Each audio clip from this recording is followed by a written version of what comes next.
the biggest catalyst for this industry has been China. Maybe because they don't look as fancy as D2C brands look like. What is the point of designing a bunch of things that eventually end up in landfills? They had an accelerator for energy projects, and we kind of got into that. So we have around 1,000 customers across the country. So you're almost everywhere except for Ladakh and a few other spots here and there. At every step is transparent to the end customer. There should be a good enough reason for them to come and join you. That's the first thing you need to do. So that, as you mentioned, the first 100 customers is super important. Hi Matthew, how are you? I'm doing good. Thanks. Hi, Manav. How are you?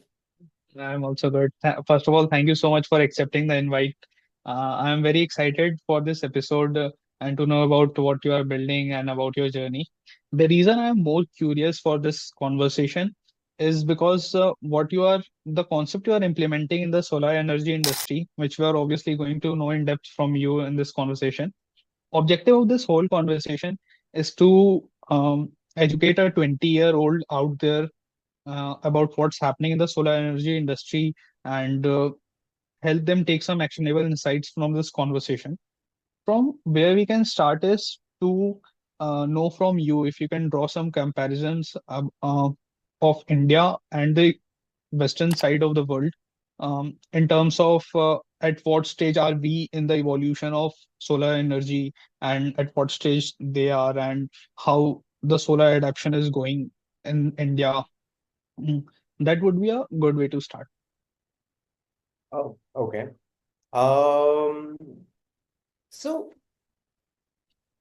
I would say in India, the sort of solar revolution, right, where the adoption has started picking up in many ways, is a 15-year-old phenomenon at this point. I mean, of course, it was there before as well, but with solar, there is a little bit of an interesting aspect to it, which is when we say solar, it's actually three, four different industries in itself, right? We have domestic or residential solar, which but then at the same time, there's also these large factories and stuff, them trying to go solar, right? Some of the times their reasoning is not even for cheap electricity. It is so that they get green electricity because their export-import duties depend upon it, especially if they're selling it to Mm, Europe, right? mm, And then obviously the biggest sort of the whale segment in many ways is essentially utility scale solar, where you hear about these solar parks being opened up and then electricity being quite cheap. All of the stories are typically stories you hear about solar farms, solar large scale solar parks that way. And that's one thing that is those are like three, four different segments that kind of exist within the solar space itself. Uh, Solar panels, the way we sort of think about it today, kind of originated, let's say, in the US. Actually, Bell Labs, the ones that used to make telephones and communication services, etc., they were the first ones to sort of, piece some of these early components together. And that happened like decades ago at this point, right? And then obviously Europe was a huge push in terms of getting the earlier product market fit in many ways. Globally, what has happened is the biggest catalyst for this industry has been China, right? Oh, Today, okay. one of the largest deployers of solar, largest manufacturers of solar, and largest distributors of solar are all China in many ways, right? Oh, Yeah, it's been like a government-led agenda slash initiative for them that because for the longest time some of the most polluted cities in the world were Chinese. Unfortunately today most of them are our cities. We also need to do a good job in it, but yeah. yeah, so essentially there was a huge push. I think right now if you look at the energy segment, the electric mobility segment, etc., you see a lot of push happening from the government side.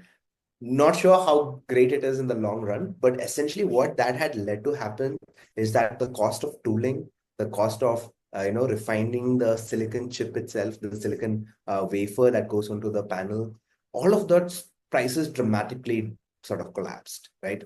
Today, if you are someone who's looking to start a plant, like, an electricity plant.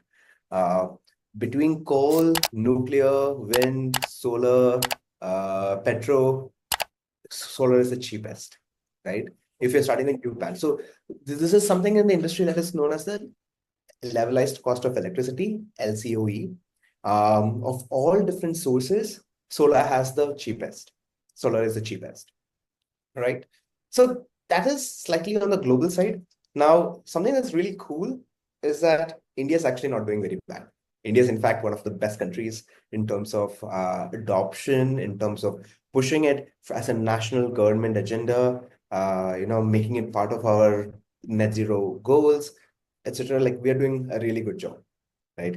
I mean, I don't think we can pat on our backs and say, hey, job's done. But I think we are on the right track, and that's really good.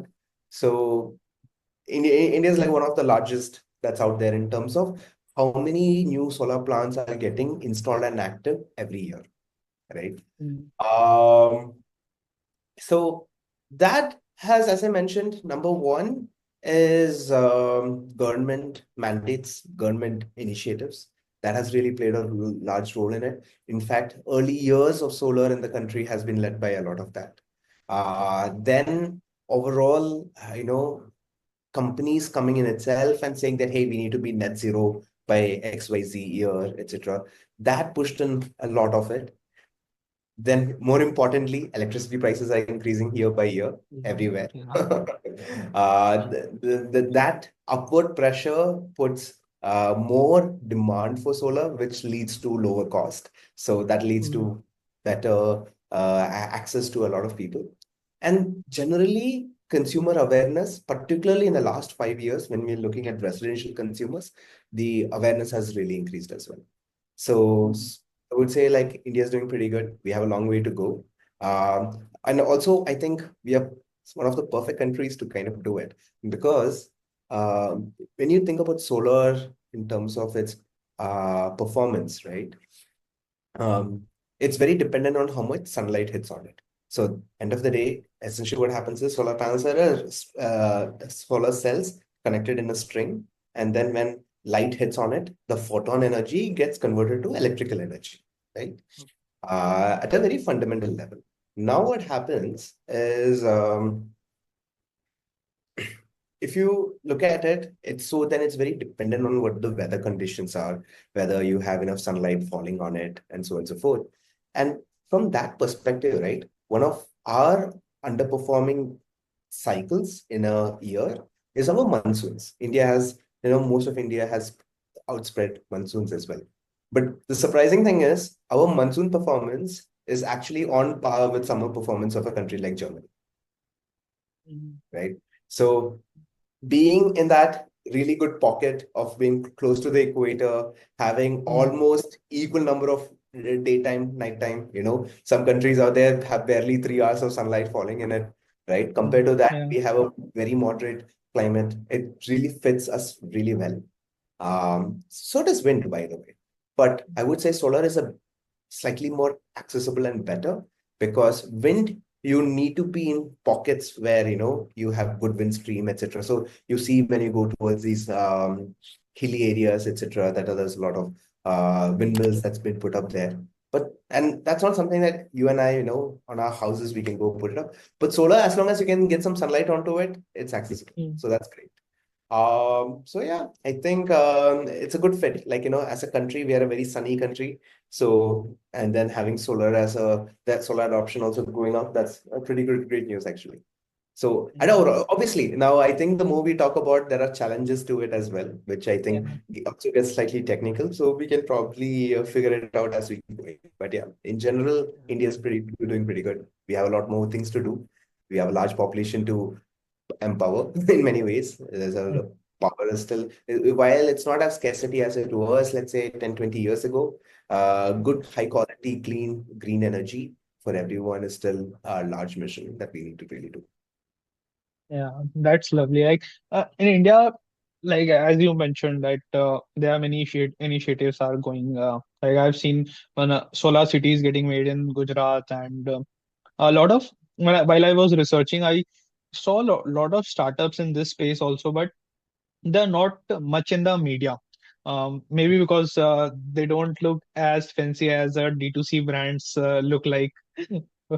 But although we have seen a few startups in Shark Tank and the solar space, like I remember Solans was one of them, and Power Tree was also they have also done innovation. So innovation is happening, although it's not in the much in the public eye. Yeah.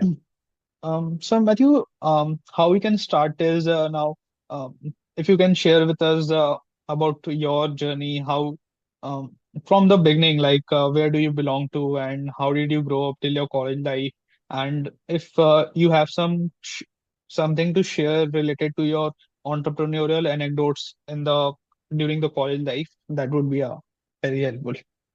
Okay. Uh, so my native, I'm originally from Kerala. Um, I did a little bit of my schooling in the Middle East and then came back to India for my, high school and whatnot. Post that, I really got into, I really got interested in design as a Okay. career.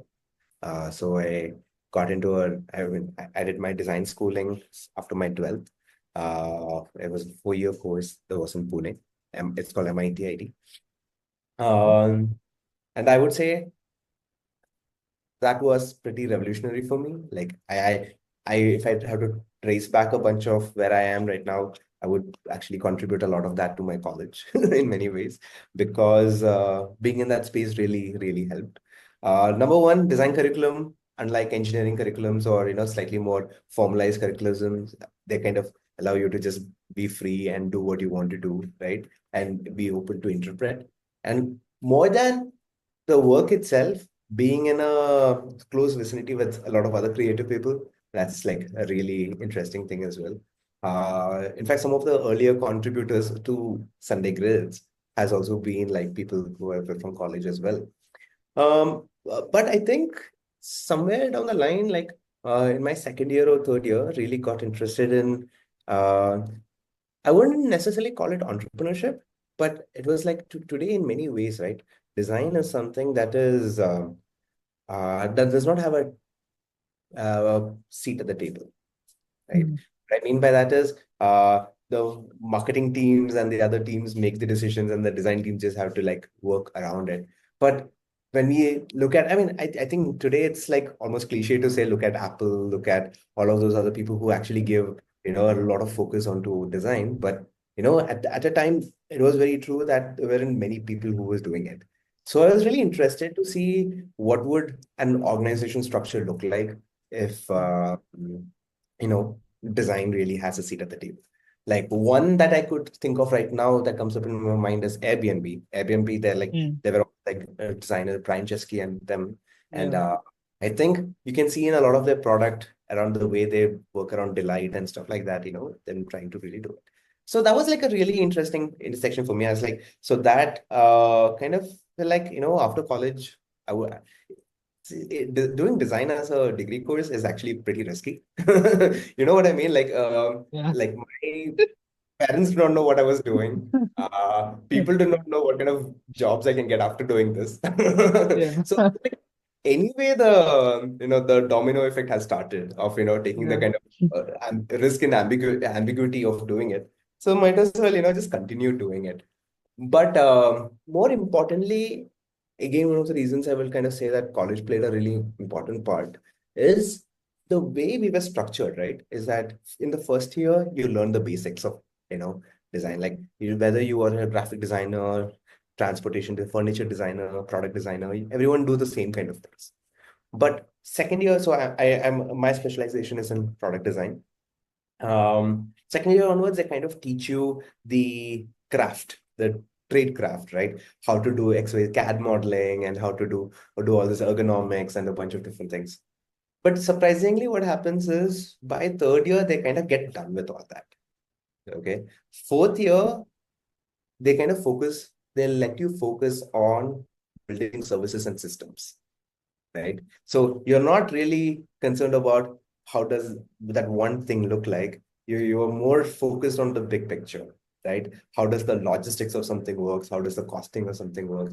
So that's I don't know. I think I've kind of found my calling in that part of product design, where I was like, hey, I think I like system designs more, right? And in many ways, I would say, like, this what we today coin as entrepreneurship is system design. You have a bunch load of problems that you need to solve one by one. You understand, okay, this is the scope of what I can do. These are beyond my scope, understand what that is, and try to sort of create asymmetrical benefits, right? You try to create asymmetrical advantages and benefits for yourself. So I think as a structure that really helped. So I think, I was like pretty interested in doing so. And also what happened is for my system design, what I took up, and my background, I'm not a technical person by that degree, right? I did not do an engineering background or anything, but I'm like been always interested in physics. And that's about it, nothing beyond that. But I decided to take the electrical grid infrastructure as my system design. So I was like, oh, you know what? This seems to be something that is interesting to solve. That reasoning actually came from a bunch of different places. Number one, when I was doing my college, that's when the 2018, 2019 floods in Kerala and all of that was happening. It was a pretty devastating time period that way. But I kind of that was also kind of like a higher calling in some ways, where I would say, felt like what is the point of designing a bunch of things that eventually end up in landfills? And I really wanted to focus on something that is around climate change, right? And when you sort of take a step back and you look at climate change in terms of numbers, right? Of course, your agriculture has an impact. The way you do buildings, concrete, all of that has an impact. Your waste has a lot of impact, but a significant amount of it is an energy problem.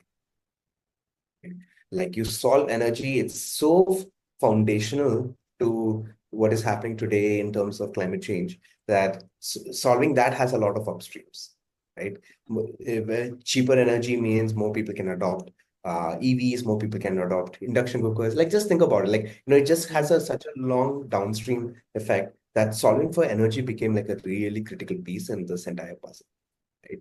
So that's kind of how I got interested in electricity itself. I'm like, oh, why have we not like become faster at deploying solar? And there should be something that need to be done here. So that process sort of led to a couple of things. Number one, I really kind of started liking where the direction was going in terms of the work that I was doing in terms of system design. And by the way, at this point, what I was working on is not exactly Sunday grids either. Like probably today when I go back and read some of the documents and everything, I'm like, oh yeah, I can see the initial ideas of it. But at that point, again, as I said, right, like my goal was not to like be an entrepreneur at that point. It was like, okay, hey, this is, I just want to understand what design and authority sort of like, how does that play well? But because it got really interesting. Now, between designers, especially design students, I'm not talking about real life, real designers, but amongst design students, we also have another problem, which is that every semester we build like some 7 or 10 things, right? And after they just survive till concept stage, and then it's time for the next course to start, right? Yeah. So I feel like, and sometimes you get really invested in what you're designing also, right? Because you're like thinking about it for so long or whatever. But then, you kind of keep moving on and on. So felt like, it's about time to put a foot down and say, actually, I want to see something reach a point of maturity, right? So, and honestly, the whole electricity problem was like so daunting because today, I don't know if this is getting a little too technical, but think about it. We have power stations that are generating Okay. power. We have transmission lines. Then we have distribution lines. We have utilities that are managing it, discoms that across the country who are basically doing it. There are policymakers. And then end of the day, there are consumers and consumer choices, right? How much electricity is required at any one given time of period of the day all depends upon the kind of like behaviors and choices that we make, etc. Mm. So like it's a pretty complicated web of Mhm. too many different stakeholders and stuff.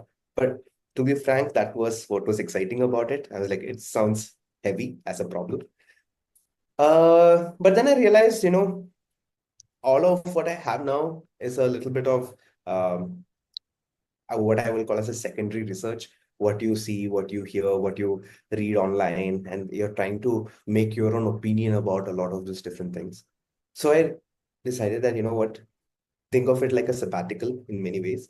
Not necessarily. Right after graduating, I decided that instead of getting into the workforce, like, as a thing, did not really sit for placements or whatever, but decided that I want to work in a nonprofit, somewhere that I can get a grassroots level understanding of the context, right, at the end customer level.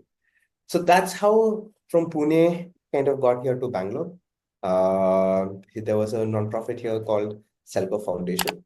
They work predominantly around energy access, especially for the most rural areas and for the most places where, like energy obviously is such a fundamental piece of livelihoods, right?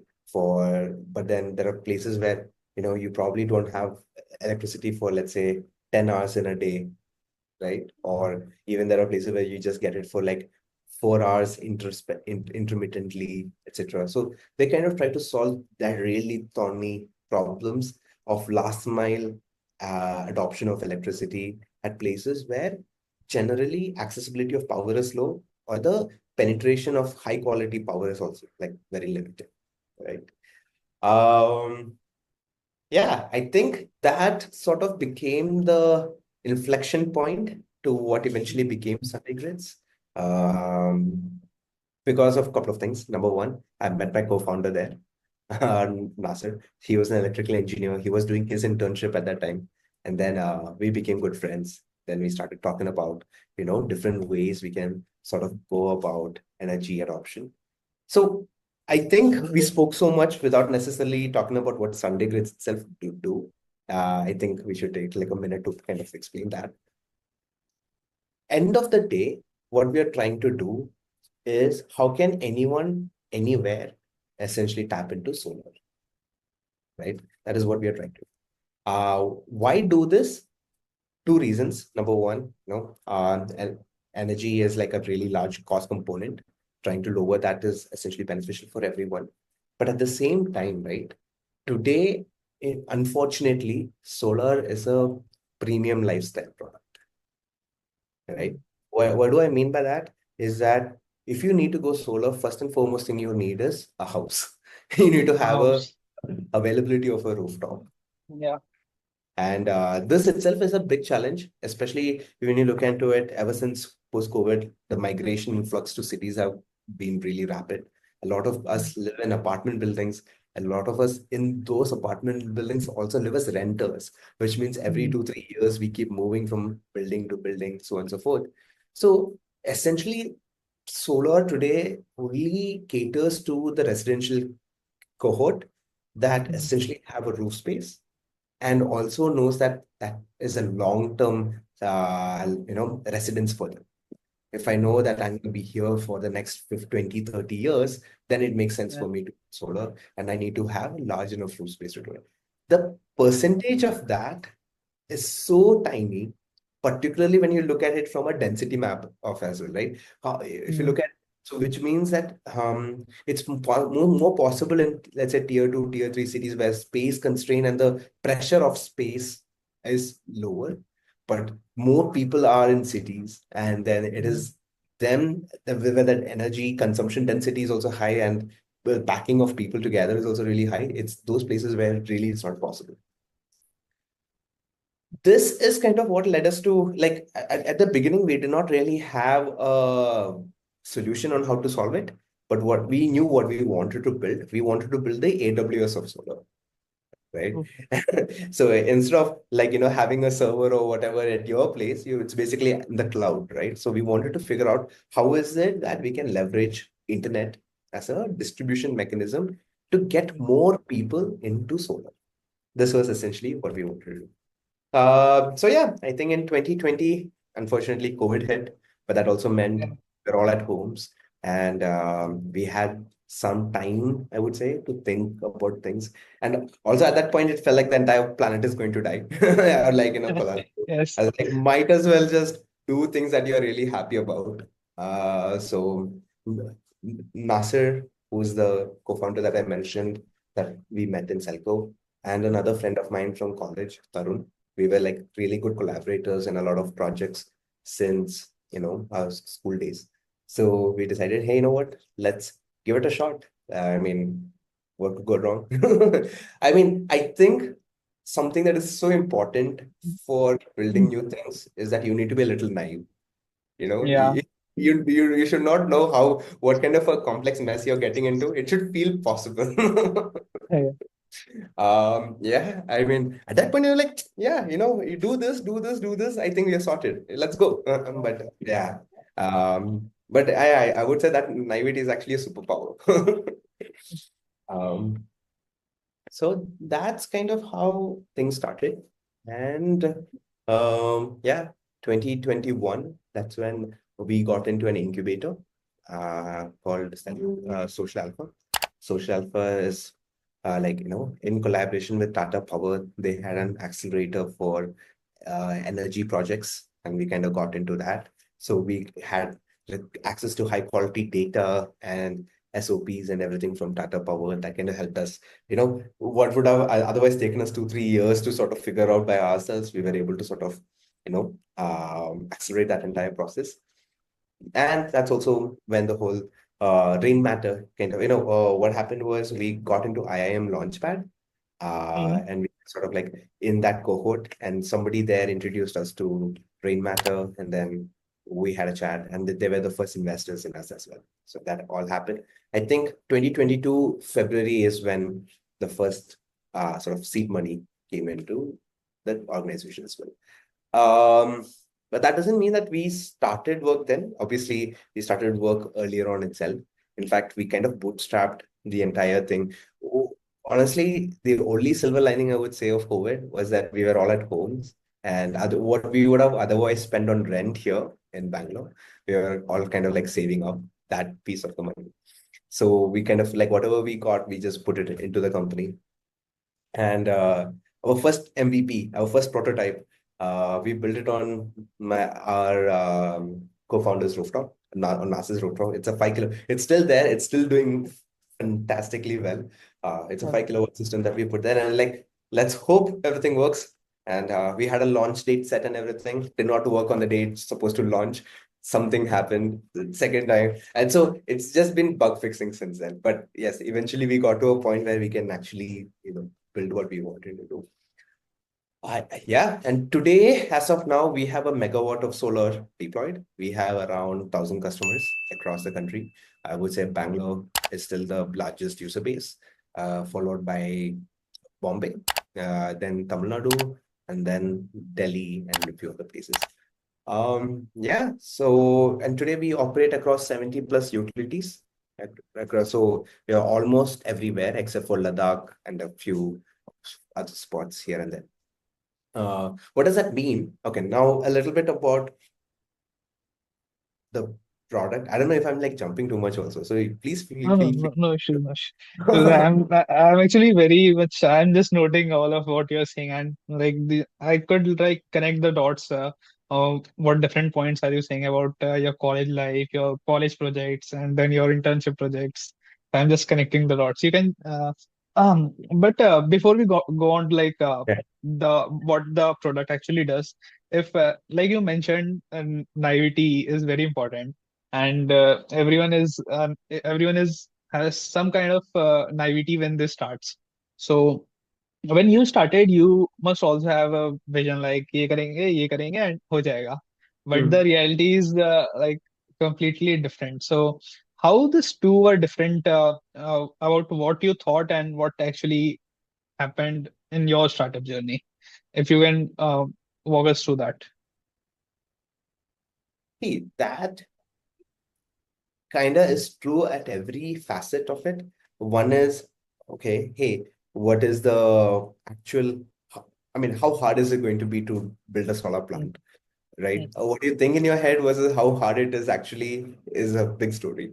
And once you have a plant, how easy it is to manage a plant. What you have in your mind and what the reality of it, that is actually more complex. And then obviously the big part of we are essentially a software company that connects the solar hardware in many ways. So what we assumed as what is going to be the effort to build the software and build it right versus what it took, that was actually far more complex.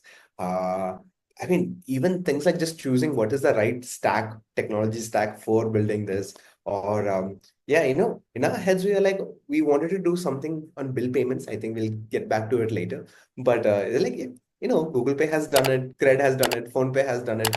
I don't think bill payment is going to be a big issue. And then you actually get into actually figuring out all the different pieces that need to go into it. And then they're like, oh shit, now it's a whole complex ecosystem that you need to really, weave your way through.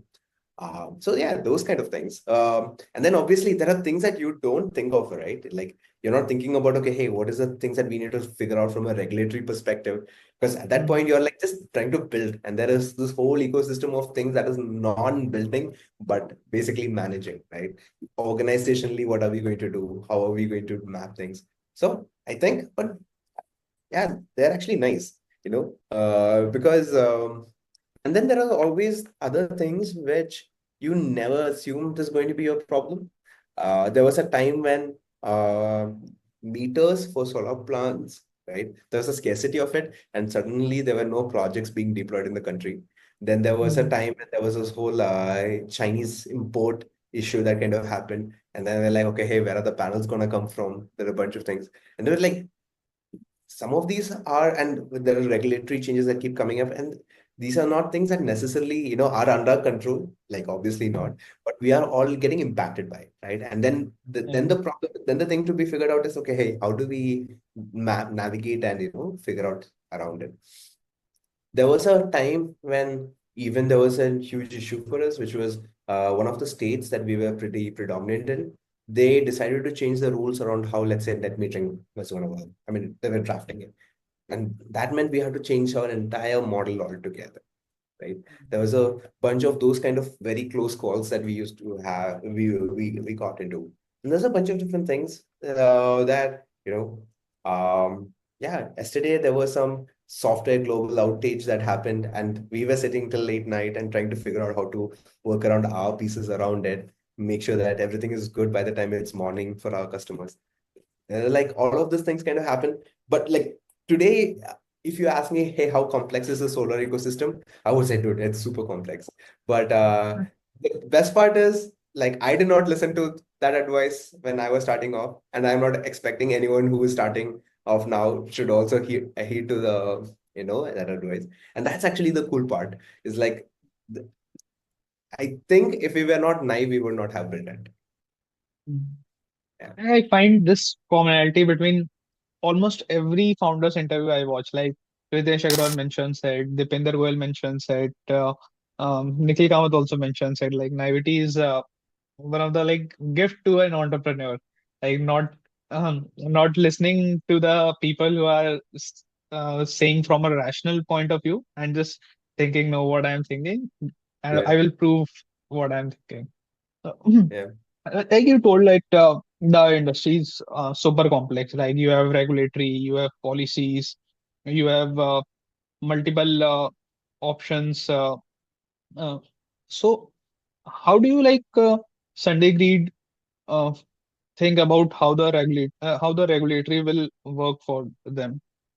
Like or else before we go on to the regulatory part, if we can explain SundayGrid for the viewers in a very simple manner, that would be a like perfect thing, and then we can go deep into it.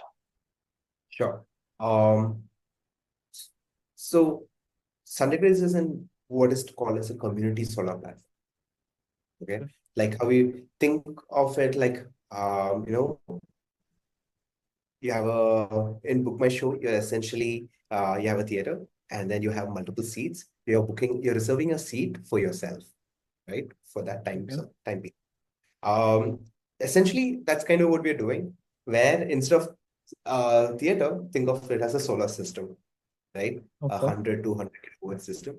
You could come to our platform and say, hey, you know what? I'll take 2 kilowatts out of this, or 1 kilowatt, right? You can Okay. basically choose whatever it is that is required. Now, what happens is when that plant, and this plant can be anywhere in India, when that plant Okay. generates power, right? we have built the software to basically link the energy generation there and map it onto your power bills here, wherever you are. Okay, Mm, so if you're in Bangalore, there's a utility called BESCOM. In Delhi, it will be Tata Power Delhi or MSCDCL in Maharashtra. Different, we have 70 plus utilities in the country. So wherever you are, essentially, when your power is generated over there, it creates discounts on your power bill here. Then, okay. right? That's essentially what it is, basically the way it works. So today, when I install solar system on my rooftop, there is a process called net metering, with which I am basically connecting the solar plant to the grid, to the power lines. And in doing so, what will happen is my power bills get lesser and lesser. Mm, When the power that is fed into the grid, it gets accounted for, and then you only have to pay for the remainder amount of remember. consumption that you have, right? Mm, Let's say got it. you consumed 10 units of power, you pushed 5 units, you only have to pay for 5 units, Got it. right? There is another modality known as gross metering, wherein what happens is the utility, the discom, will come to you. Discom is basically the power lines, whichever is the electricity board, right? The Okay. electricity board comes to you and say, hey, for every unit of power, I'll give you 3 rupees off. Okay. Okay. So say your power bill was 100 rupees, but you generated, let's say, 10 units, which Mm, means you get a 30 rupee rebate on your power bill. mm, Okay. So instead of paying 100, you pay 70. okay. Okay. So these are the two mechanisms as to which solar based bill accounting happens. Okay. This Mm, is why we put solar system on the rooftop so that our bills get lower as well. Right. Now, what we are able to do is we are able to do this, but at a distance. Instead of the panels being on your rooftop itself, right, the plant can be elsewhere that will generate power. Now, there will be a certain credit rate, which is for every unit of power, what should be the rebate on your power bill? okay. Okay, so it is say it is 5 rupees, 6 rupees, whatever. So when every unit of power generates there, it reduces 6 rupees on your power bill here. And we have built a calculator where you can come in and say, hey, you know what, my monthly power bill is 1,000 rupees or 1,500, etc. And then you get to know for if you want to offset 100% of your power bill, what is going to be the quantum of capacity that you require or whatever. And then accordingly, you can allocate on the system. Now, the reason why we have gone the credit route is two reasons. One, it's regulatorily more compatible with a lot more places. Plus, in India, right, no two states have the same power bill. What you pay for one Yeah. unit of power in Mumbai is probably not what you pay for one unit of power in, let's say, Bangalore. Yeah. So that way, what would happen is then it becomes a huge issue when we want to basically integrate with users across the country. But this Mm, way, because the rebate is happening at a fiat level, like at a currency level, what it helps is essentially do is, let's say your power bill is 1,000, you got 300 credits. Whether you live in XYZ location, you're getting a 300 rupee rebate on your power. mm, got it. So like um if I take an example, like I someone in Kolkata lives in an Hmm. apartment. Yeah, He wants he his electricity monthly bill is rupees 5,000 and he wants to find a way to reduce that bill. yeah, So he can come to your website. He can purchase some digital solar yeah, and and then that digital solar will kind of give him an approximate fixed amount of return monthly or annually, which they yeah, can offset against their electricity bill. correct. Okay, so like this is from a customer vertical which you told, and um, I will deep dive onto this also. But from a host perspective, like the one who is actually installing solar Yeah, on behalf of those customers, yeah. how are they getting benefited from this, and where you as a revenue model work between this All whole this. system? Understood. So for digital solar to work, there's essentially four different stakeholders. One is Okay. SundayGrid being the software entity to basically map everything. Then we talked about the customers who wants to come and make the reservation. Now the other two segments are solar developers and host. Okay. Okay. Let's start with the host. Host is nothing but on whose rooftop or on whose premise we actually install the actual hardware, the actual solar Okay. plant. Okay. So in the AWS example, where the data center is, that is the equivalent of what the host is for us, right? Yeah. The actual physical presence of what we are trying to do. Now, what we do is that for the model to work the way we do, right, we need to unlock something known as the PPA, Power Purchase Agreement. Okay. So in order to do that, what we do is that we find hosts who are commercial entities. Think of it as Okay. large factories, shopping malls, hospitals, so on and so forth. Right? Now, let me explain how that kind of works. So we can't directly feed this power to the grid and then Okay. basically get the credits out. Right? So what we do is that we generate this power and we feed it into, let's say, this commercial entity's meter. Mm. And from that meter, the power goes to the grid. Okay. So the utility, for the utility, it all is power that came from that particular meter that is over here, right? So Okay. they have a relationship. They'll say that, hey, because you fed me power, I will basically give you some benefits. Okay. And now it's a back-to-back system because it is our solar plant that fed that power between, let's say, that school, college, factory, whatever, between them and us, we will have a transaction. Okay. And that is known as a power purchase agreement. Okay. Now, there are two things here. Number one, there's a reason why we went for commercial spaces. That's because, especially in India, it's true, commercial places where commercial tariffs are higher than domestic tariffs. Okay. Okay. So what we do is we go to, let's say, this housing society or a factory, and we tell them, hey, listen, we will come in, we'll install the system at no cost to you. You don't have to Okay. put it, right? Okay. Instead, you pay us the solar subscription. You pay us for the Okay. power that we are generating from the system. And Mm. that, instead of today, as a commercial entity, let's say you're paying 15 rupees, you pay us the domestic rate, which is 6 rupees. Okay. So for them, the savings is almost 50% right away. They didn't have to put in the Mm. capex and they're basically getting the savings. For us, it's comfortable because as a domestic user, like you and I, what we need to offset per unit is 6 rupees anyway. So Yeah. that arbitrage is where we operate, Oh. right? Mm. Uh, And you take and you like you said that you invest to put that solar panel on the top of shopping malls, factories, and that is actually the community solar. Yeah, You just divide in the ratio yeah, and you sell it to the end consumer who is sitting in Kolkata, Pune, and somewhere who wants to purchase it. yes. Yeah, I find this a very, very unique concept. Are there any other players already doing it, or are you the first movers? Because um, it, I've never heard of a concept like this in solar industry. Yeah, and unfortunately, that is a plus point and a minus point as well. Like I was talking to you before we started recording, it also Yeah. means that we have to take that effort of educating users onto the slightly new mechanics, right? Today, when you Mm, think about solar, you think about how electricity is getting generated and not beyond that. But there is this mm, whole system of, this piece needs to work, this system needs to be there, and all of those mechanisms that we kind of need to explain to customers how that would work out.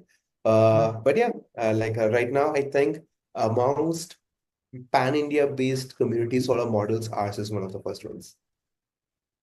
Oh, wow. And if from a customer point of view, if I decide to uh, purchase a 2 lakh rupee digital solar from your platform. So how much return can I expect on a monthly basis, an approximate range? Yeah. So let me benchmark this with rooftop solar so that Yeah. we'll have a good Yeah, understanding. we will have a good comparison. So when you essentially would go for rooftop solar, you basically have two cost components. One is the installation cost, which is going to be the biggest piece upfront.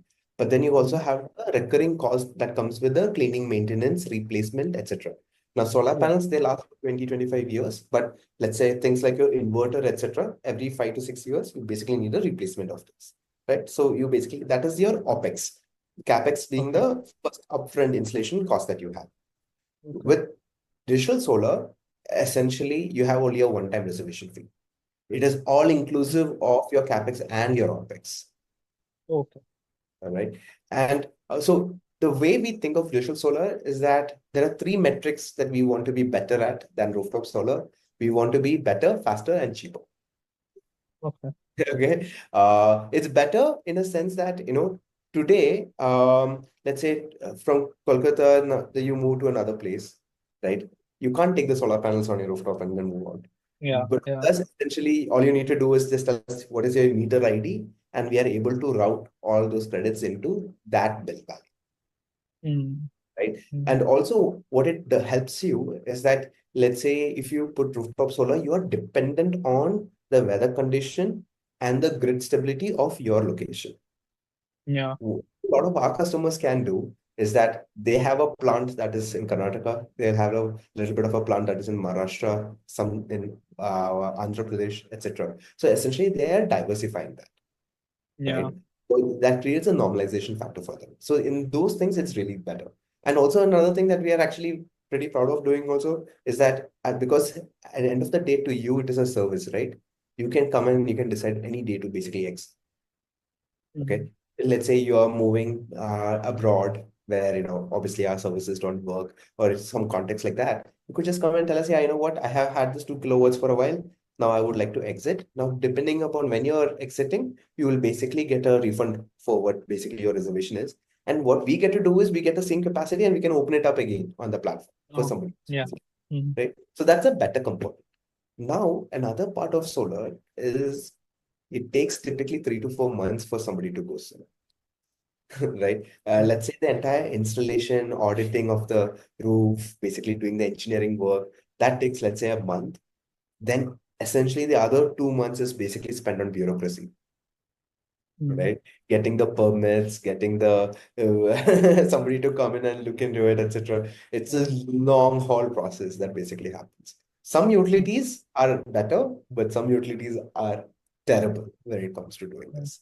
All in all, starting from when you use that calculator that I mentioned, it takes you less than 3 minutes for basically for you to start generating power if you go with digital solar.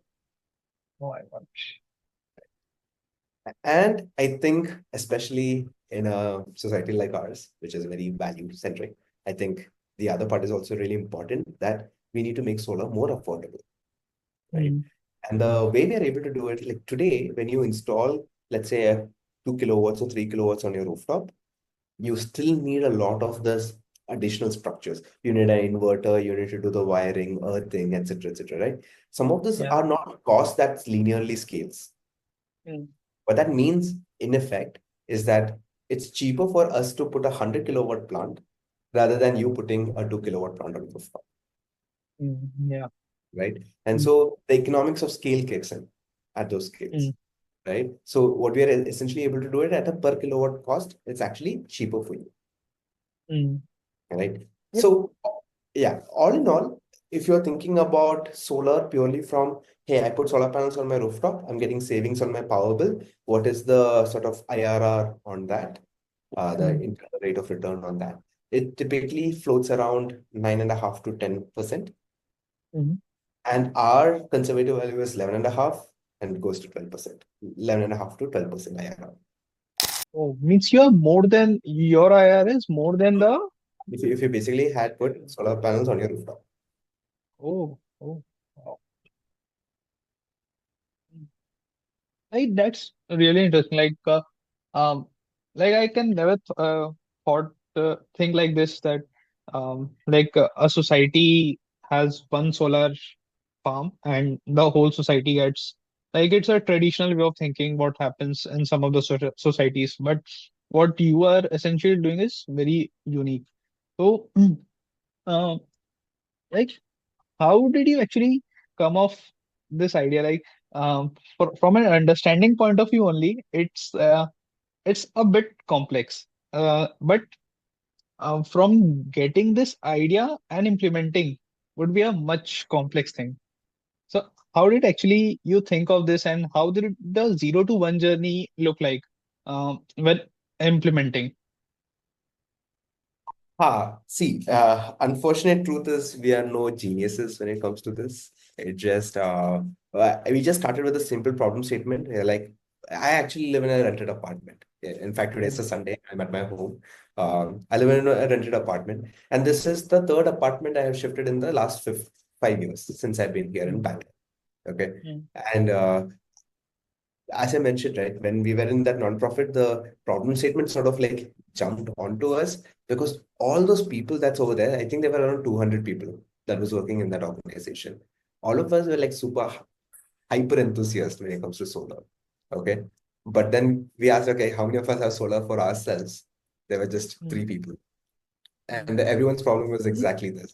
So Yeah. this is the problem right now. Where the interest and the demand is, and where the capability of going solar is, there is a misalignment there, right? Mm, So we just started off with that. We are like, let's just figure out how to solve that one particular problem, right?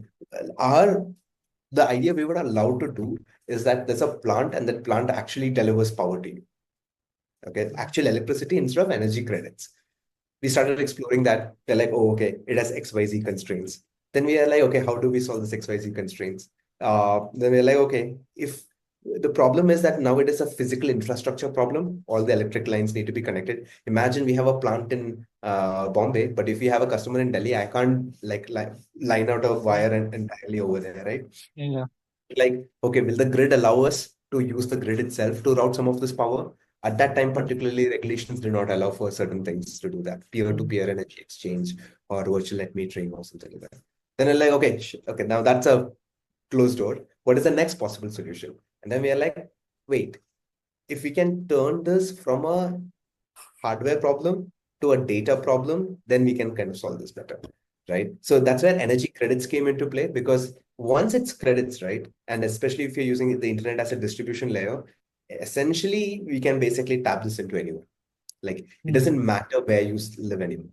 Then you're like, oh, okay, that makes sense. But okay, now how do I convert this electricity that is produced in the plant to energy credits? And then like, okay, we probably need to figure out the PPA, like, So it's just, have you seen the movie Martian? no. Okay. All right, never mind. There's a certain dialogue that comes in that movie where it says like, it's about a stranded astronaut and how he figures how to come back to Earth. And basically, the entire movie has a conversation where he says, you solve one math problem at a time, one by one, and you solve enough problems, you get to come home. Okay. So basically, yeah, for us, and I would say we are still like at 75% of problem solving. We still have so many more things to basically figure out. But yeah, these are good challenges, like, good puzzle solving problems that we have. But yeah, I think and I think the other part of being young and naive, as we earlier discussed, is that also you are not afraid to go and ask people questions and ask why. Yeah. Right. So, I mean, of course, it's not that we knew about PPA as a mechanism before, but we are like, okay, can you please tell us this? And some people, I mean, of course, for the longest time in any room we were in, we were the youngest people in that room. Especially energy is a business with a lot of gray hair people, and Yeah. just Yeah. get out there. Some of them were kind enough to tell us things. And they're like, okay, cool, furiously taking notes, and then go and then like, hey, listen, can we build something out of this? And then like sort of figure it out. Got it. So like you solved for from the supply side. Uh, how did the other side work for you? Like, how did the first customers happen? Like, how did you close the first 100 customers? Because that would be a very tough journey. Yeah. First, explaining them what is solar and how this concept actually works. That would be a very tough journey. How did you do that? So I think we had some very non-intuitive solutions to that in some ways. Number one, what kind of happened, I think, this is where I think network also plays a good role because we were in the non-profit solar space, etc. We knew other people who knew solar, etc. So they were like really good early adopters. But more importantly, what we did is when we installed the system at NASA's rooftop, right, the 5 kilowatt, we Mm, created we decided, no one can subscribe to more than 60 watts. Sorry, 600 watts. 600 Okay. watts. Yeah. The reason why we did that was because we knew that, we could open this up and then probably two people could basically come and subscribe to the entire 5 kilohertz, two and a half, two and a half. It's just a two, it just services the needs of just two people, Mm, right? But at that point, we were like, for us, having larger ticket sizes don't matter so much right now, as much as having as many people as possible, because we want to know all the edge cases right now, mm, right? So that's why we kind of created an upper limit of, let's say, 600 words. And then what we did is we went out to our socials, we kind of spoke, uh, and then we went to our LinkedIn's, had a little bit of a chat over there. Very, just whoever is like, a little curious just came, checked it out. So here's the funny part. I think the product kind of worked before the product was active. And then this is what I kind of like. We had a very duct tape prototype. So what we did was our first website was nothing but a sign up form and a video. The first okay. thing that we actually released was not even the product, it was just a video trying to explain what we were trying to do. Mm, Okay. And then with that, we were just trying to gather interest. So, we went out, product hunt, Reddit, a bunch of different places, different forums on the internet, different groups that we knew. And we just started talking about this as a concept. And I used to write blogs on Medium, just write about, okay, hey, what we are trying to do. And then just share it across. And then obviously out of, let's say, the 1,000 people probably two gets interested. But that's enough. That's good enough for the early validation. What we were really happy about is when the project launched, we started seeing some really nice sticky behaviors. Right? We started seeing people coming and checking out the application on a day-by-day basis. How much energy got generated today? What happened today? All of those things.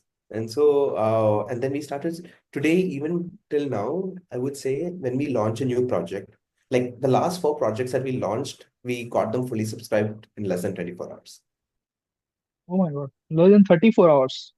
24 hours, like in less than 24 20. hours. Oh my God. Uh, so, I mean, those are good signals. I mean, I'm not saying that these are the important things for us. Like sometimes we like to take it slow, sometimes we increase on those things. But what's really interesting for us is that 40 to 50% of the people who are making these reservations on this new projects are existing customers. Oh, So the dynamics that we start seeing, right, uh, is that when people first hear about us, it's a lot more complicated. Even I don't like how complicated it is. I wish it was just slightly more simpler than what we just spoke right now. But what people essentially do start the behavior that we start seeing is that we don't have a lower limit. Someone can come in even for like 10 watts or 100 watts also. mm, Not no, right. So what we start seeing is that people come in and do a small reservation just to see how things work, right? And once they start saying, oh, okay, now it makes sense. So in many ways, our user activation don't happen at conversion. Most products mm, have activation happen before conversion, right? For us, the problem, or slightly the good thing is also in some ways, is that our activation happens, say, 1 month after the user converts. Right? Because that after 1 month, when they have to pay their first power bill, that is the high impact thing. They're like, oh, my power bill is now lesser. Let me do it for you. Right. So we can have like two things going for us in this aspect. Number one is that these credits only are operated when essentially they pay their bills through us. mm, Okay. So that kind of means that we can have that user lock-in into the ecosystem for a bit, which means we can mm, have high touch retention with these users for a longer time. And that really mm, helps building that entire engagement. And what we also realized is all of this technology just solves for the solar part of community solar. We still need to mm, solve the community part of community solar. So for that, each project has its own community. It started off in Discord, but now it's on WhatsApp, and we want to migrate solar. But essentially, those communities have got really strong, right? mm, Strong in a sense. For example, today, most of the times when somebody comes to the community to ask a question, right, we don't necessarily have to answer them. Our existing uh, customers even answer. Like, so they kind of have become like that kind of a brand ambassador in some ways of basically mm, not brand ambassador, but more like product ambassadors, okay, mm, of basically what they are trying to do here. But also what it helps us to do is that every time there's a cleaning of the panel, we have, twice every month, we have a rigorous cleaning schedule for the panels, etc. When we are Mm, able to do that, we basically send photos over here. So mm, even though the plant is not in front of you, unlike if it was the case if it was rooftop solar, you still have a good sense of tangibility. mm. Yeah. And another interesting thing that happens is that it suddenly makes it a multiplayer experience.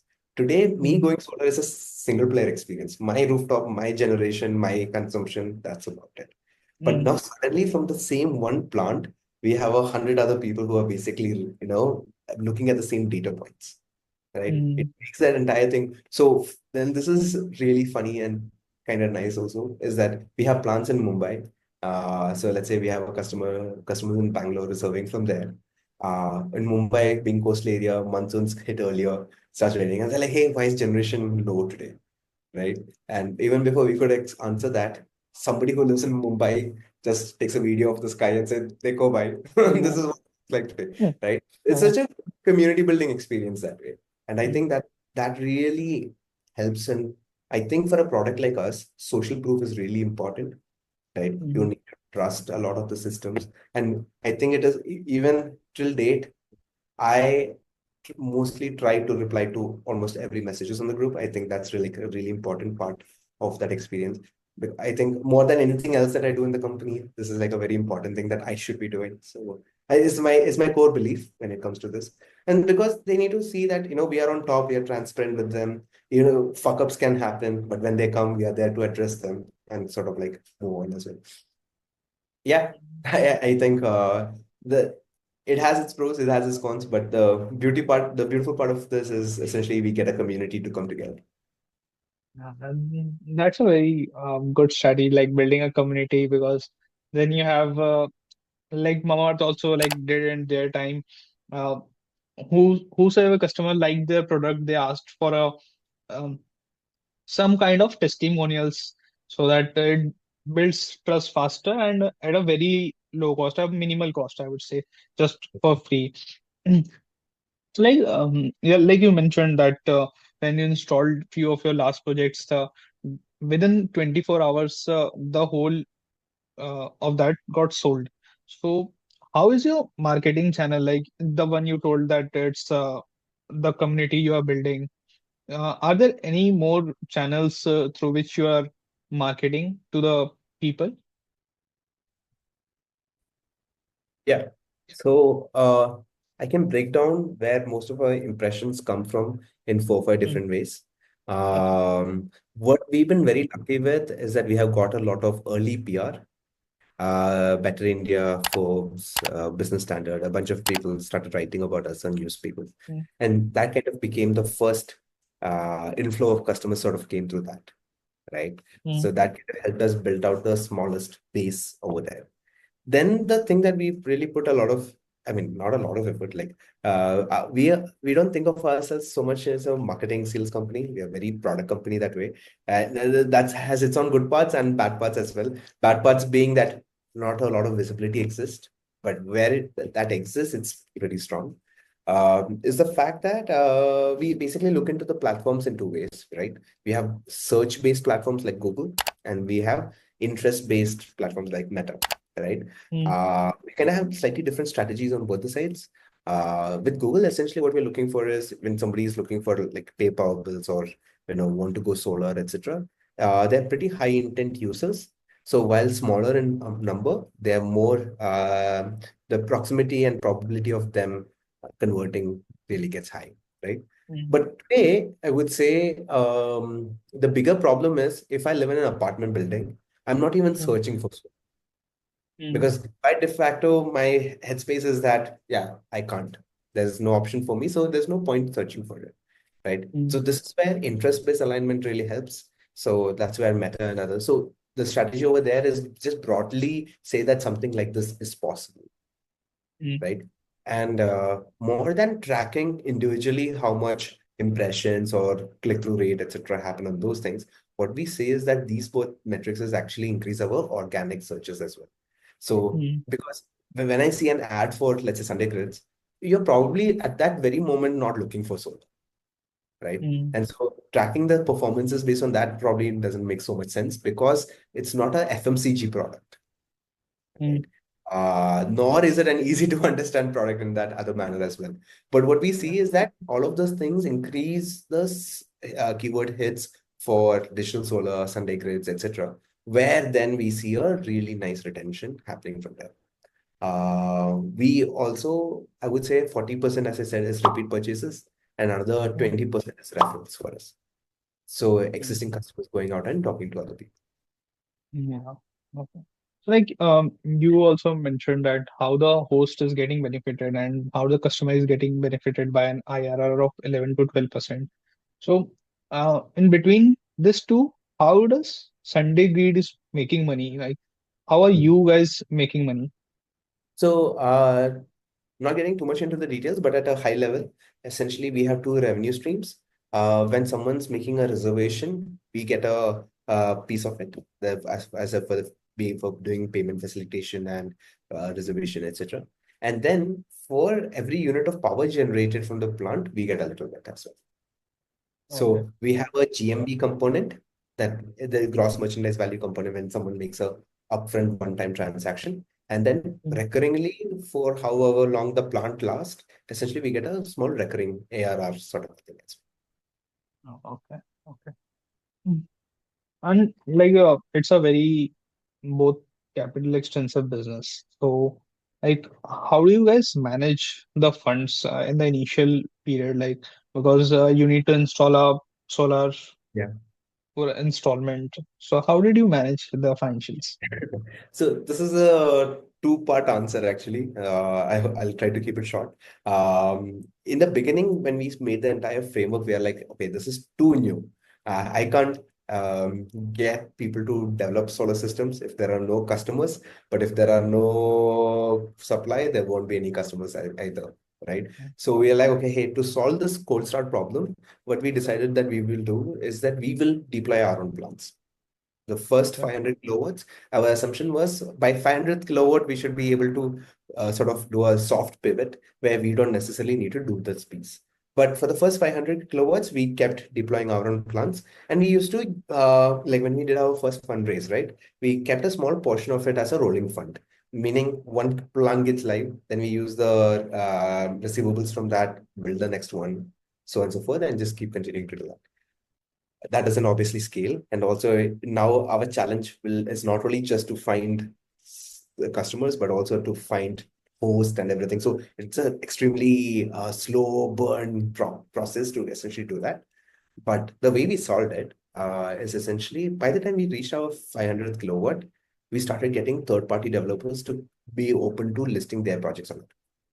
Oh, So this PPA piece, right, is not something that we invented. That was something that was uh, already in the market, right? But okay. the PPA, they had different mechanisms around it. What we did was we said it like, hey, you know what? Give us the PPA projects, we can list it on the platform. And they were also happy about it because typically with a PPA project, if you're a solar developer, your break-even period is, let's say, 6, 7 years, which means it limits how many OPEX, how many of such solar projects you can build in a year. But with us, what happens is that window collapses from, let's say, 6 years to less than 2 months because once the project is listed on the platform and customers make the reservation, they essentially get back their working capital, Mm, right? They can move on faster project to project as well. mm, So that was the value benefit. So this is where, as I mentioned, there are four stakeholders in this entire thing: SundayGrids, customers, host, and solar developers. yeah. Now we are getting solar developers to come and list their projects on our platform. Yeah. So like basically you are moving towards becoming an asset light model. Yeah. Oh, nice. Like you told about you raised funds and you raised funds from Rainmatter, which is backed by Kamath brothers, the OGs of the startup world. So how did this whole happen? Like you mentioned something like you went to an IIM Launchpad, but if you can just double click on that, how did the Rainmatter happen? What were the interactions and how the procedure was? Okay, this is going to be a very unexciting, uninteresting story actually, because I did not know if they were when we had a chat. Like, They're like, hey, you should check out the Rainmatter. I'm like, okay. And then I had a chat with them. And at that point, I had no background context of who they were. And so it was such a casual conversation. It was only afterwards, like 2 weeks later or something, I'm like, oh, this is them. Okay. So by then, the ship had sailed. Yeah. And I'm so sorry, the story is not very exciting. But it was nice. I would say Rainmatter is like a very important piece to this equation for two reasons. Number one, I mean, at that point they were looking into climate, they were looking into fintech, and in some ways we sort of overlap those two things really well. But for us, right, uh, there was a lot of figuring out. At that point, when we raised money, also, I don't think we had a full clarity on what exactly the business would look like, let's say 5 years down the line, 10 years down the line. And also the thing is, there's no litmus test that I can do into what will be the market for something like this, right? Because there's again yet another problem with a first mover kind of a product, and that too something that is not a very FMCG kind of first mover product, right? It's something that Yeah, requires a bit of deliberation from the user side, whether it's yeah, something that fits with them or not. So essentially, yeah, I mean, like I'm incredibly thankful to how patient they are with us because it requires a lot of iterations and messing around to figure out what the right fits are. Luckily, yeah, we got some of those things now in place. But I mean, as I said, we're just 75% down that figuring out how to get to where we need to. It's still yeah. work to be. Yeah. Wow, wow. That initial story is very interesting. Like you didn't even know who were Yeah. there, and then you grew.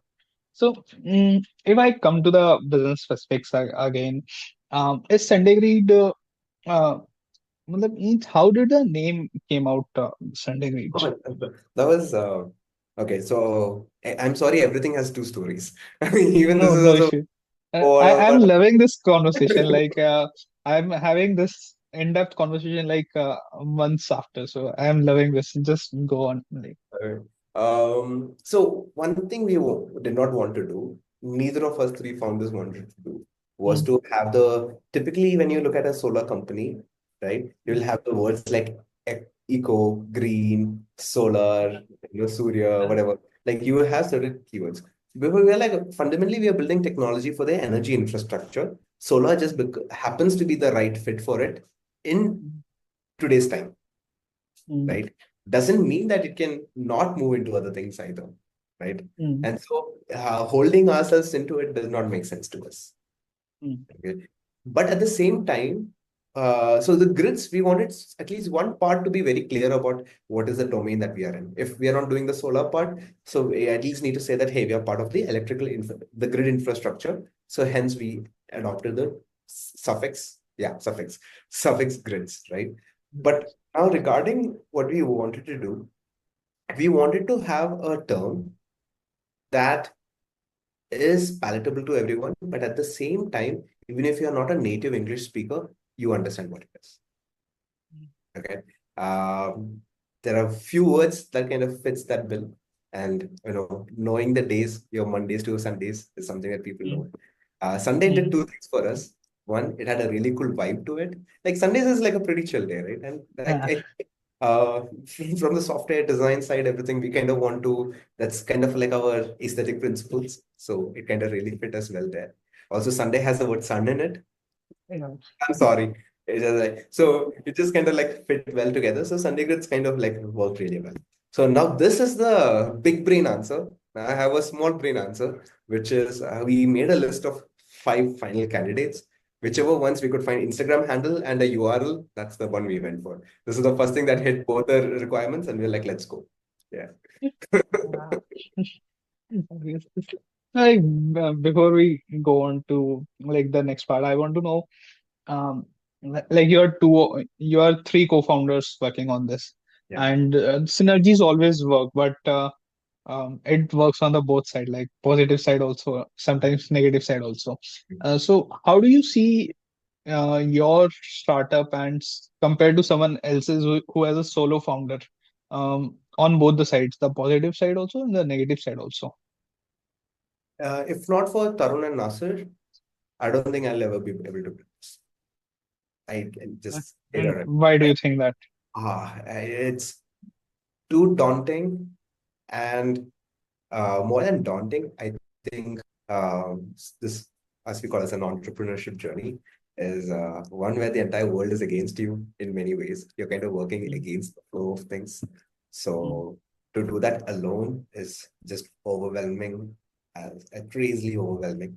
I think having them as co-founders, people that I can rely on as my support system in many ways. And I hope that in some ways I'm also their support system. You know what I mean? But mm, being able to band together works so well, not being able to do it.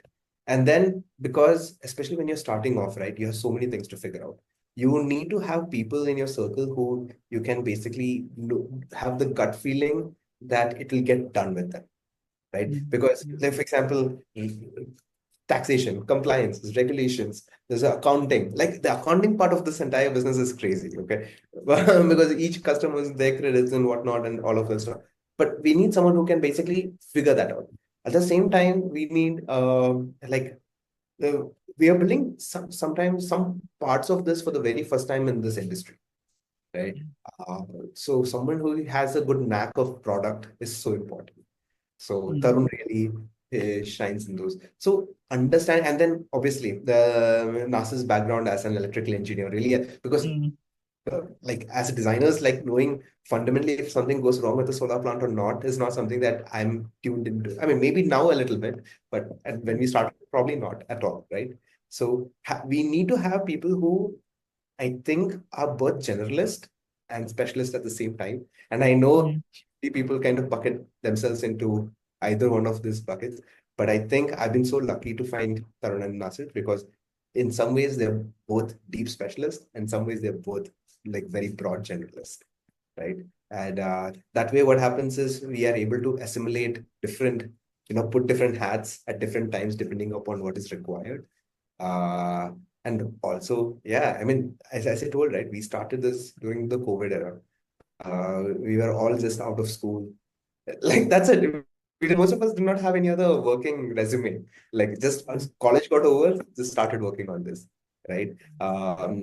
And so yeah, it was brutal. Some parts of it, just the self-doubt is brutal. I know this is not a mental health podcast, but yeah. that's actually a huge part of it.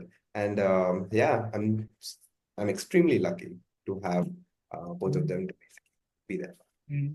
Like you guys had this complementary qualities, like um, one can complement each other.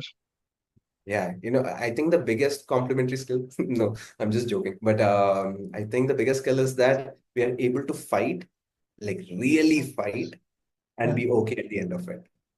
I think that one thing is like the best skill, I think, or the best capability that we have as a group. Like we fight It's because a we care. it's a blessing, I think. Like uh, fighting with your co-founders and still being okay at the end of the day with each other. Like while we're fighting, we know we'll be okay. But the thing is, Yeah, and that's beautiful because the fighting is happening because we all care, yeah. right? And so I don't think fight is the right word for it. It's just that, Mhm. I think it is a, Healthy arguments. yeah, you need to have some collision to build sparks. And sparks is the creative stuff. So yeah.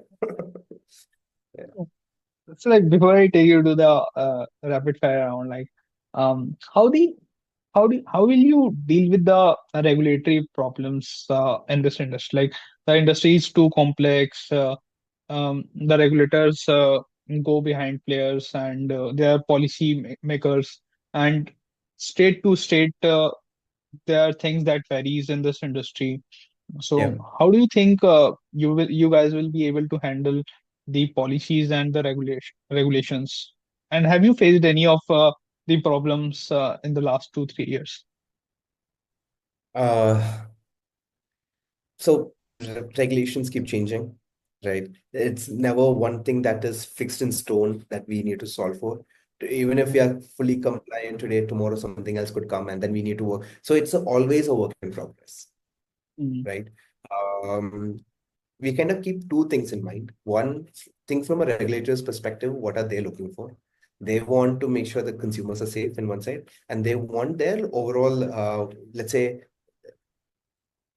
missions to happen, right? Like if the mm, government has a certain agenda that this is XYZ that we need to do, and that kind of thing. Luckily for us, especially in the second part, regulations have been mostly in favor for us than not.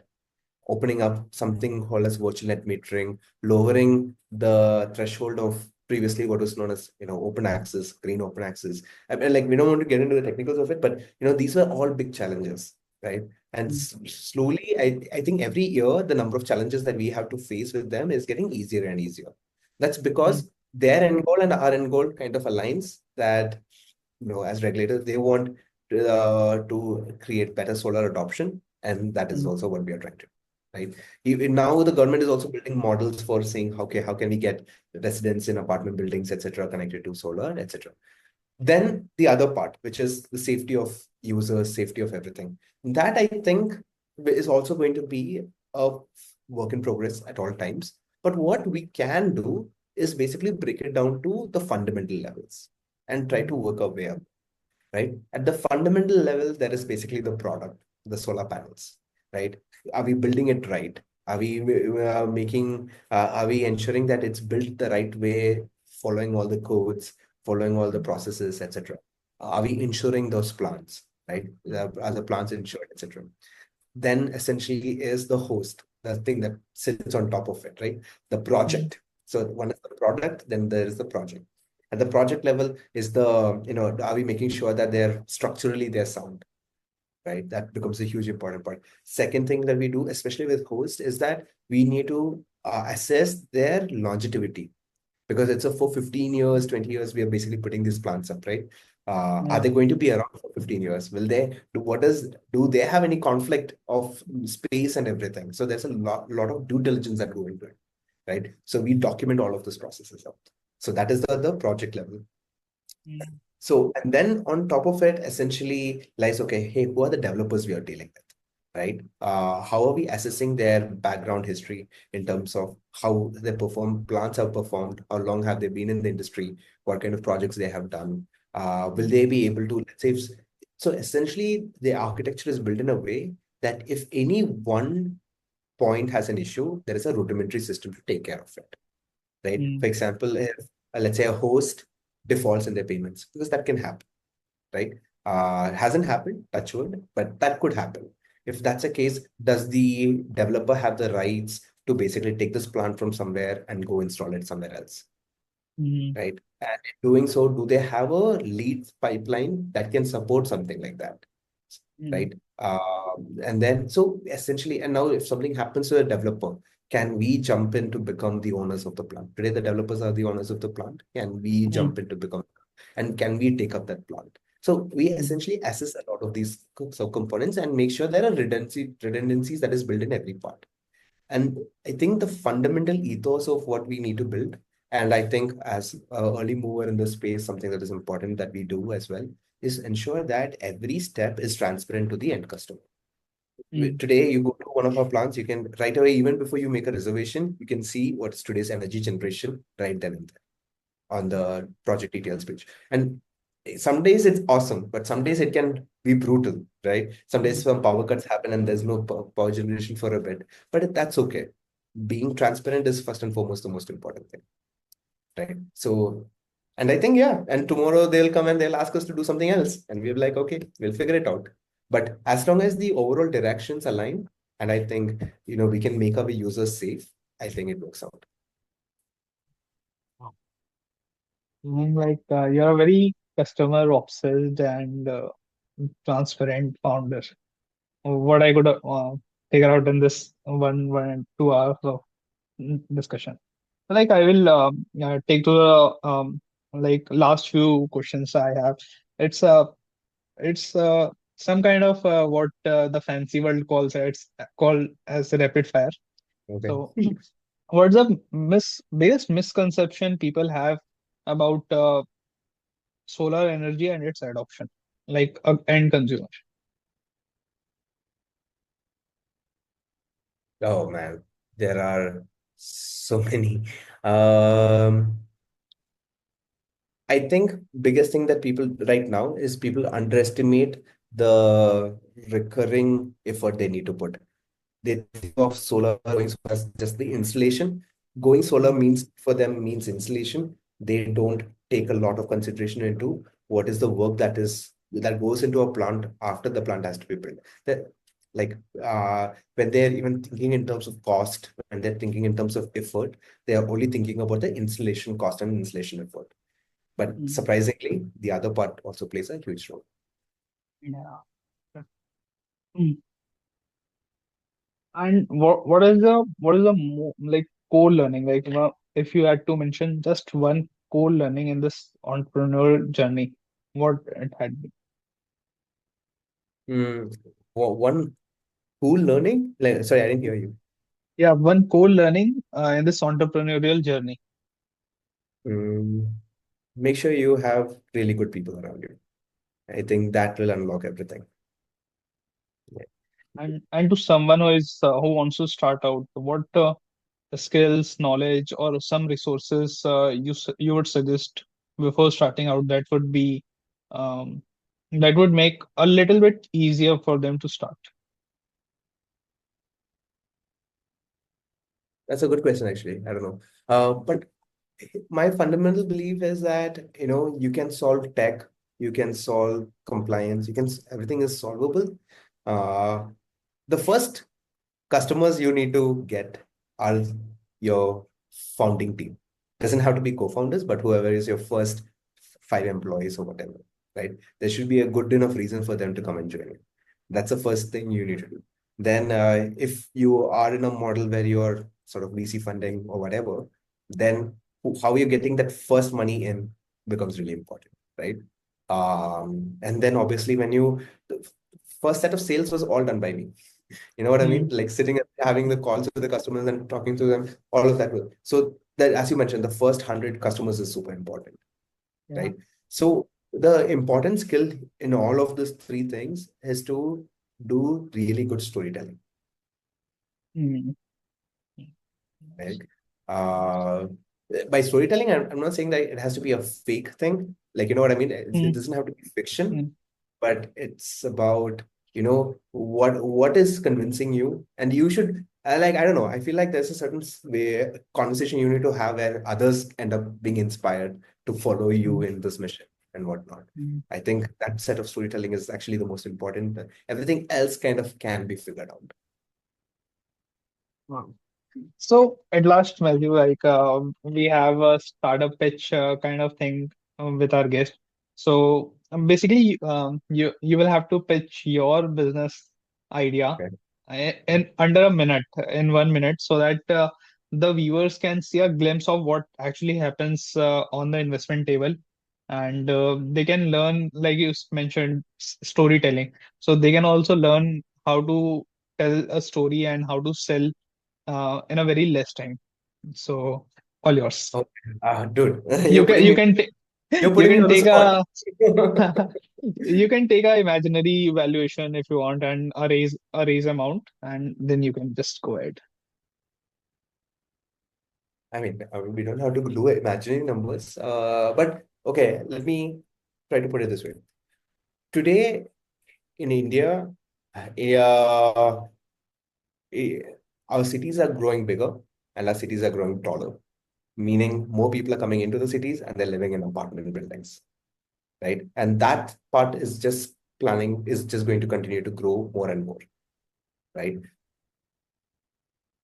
That also means large parts of our population do not have access to clean, affordable energy, or they can participate in it, right? This is where we need to start doing something, which is we need to start decoupling going solar and having a rooftop. Today they're so intertwined, they're almost synonymous to each other. We need to break this up, right? And if we can break this up, the impact we can create is massive, not only from a climate perspective, not only from a personal savings perspective, but in terms of how many people we can actually, with the overall proliferation of solar as a whole, can also increase. And that also helps our grid as well, right? Today, around 200 gigawatt worth of customers can't be tapped by solar because they live in apartment buildings. 200 gigawatt, right? That's a massive, massive amount of it. And one weird problem talking about valuation with energy is that sometimes it's silly because can you tell me one customer that does not come under the TAM of electricity? One person who is not using electricity, right? So the context is slightly different. Today, obviously, yes, when we build products around it, somebody will have to come in and make a reservation of, let's say, 50,000 per kilowatt or whatever, right? And so who can afford to do that, who can access that is limited. But this is also just the start. As regulations get better, as technology gets better, we can actually go down the ladder and also get broader, right? So eventually, I would love to build a product. I mean, just to you, this is not a pitch, but I love to build a product where I can subscribe to the electricity and not the capacity, right? Wherein you can just come in and you can just sign up on our platform. And instead of paying 6 rupees you're paying now, you just need to pay 4 rupees. That will be fantastic because that would collapse the entire entry barrier, right?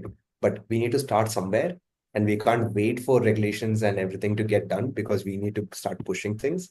So the product we can build today and the product we can build at scale is basically digital solar because this is the only, not only in India, I would say in the planet. And that's to do a lot with how Indian infrastructure is because we have UPI, BBPS, Bharat Bill Pay, all of those things. Today, we have the ability to aggregate demand across 70 plus utilities that covers 98% of the population, and we can map them into solar. Nowhere else on the world you can do this. SundayGrid is a product that can only work in India, and that's awesome. Wow. Yeah. Like, you're very, I would say, phenomenal at storytelling. No, no, no. Okay, thank you. I'm terrible at taking compliments, but thank you. Yeah. But thank you so much. I think uh, there's a concept of asymmetrical returns. Like Mhm. you put less efforts, but you get a very higher return. So I think I will put this podcast in that category. I've invested my 2 hours with you, and I've learned so much about the industry and how how things are happening around the world, and it's building in India, and you're building this in India with Indian technology. Like I couldn't imagine. Thank you so much for this podcast. Yeah, thanks, man. Anything last message you want to say? I don't think so. I think I've been blabbering for a while. I didn't even give you enough space to ask me questions. I just kept going on and on and on. No, that's actually the best part. Like you kept mentioning about much of your anecdotes in this journey, and that's great. Thank you so much, Matthew, for this episode. Yeah. Best wishes for your startup. Thanks, Manu, and all the best. Yeah. Thank you.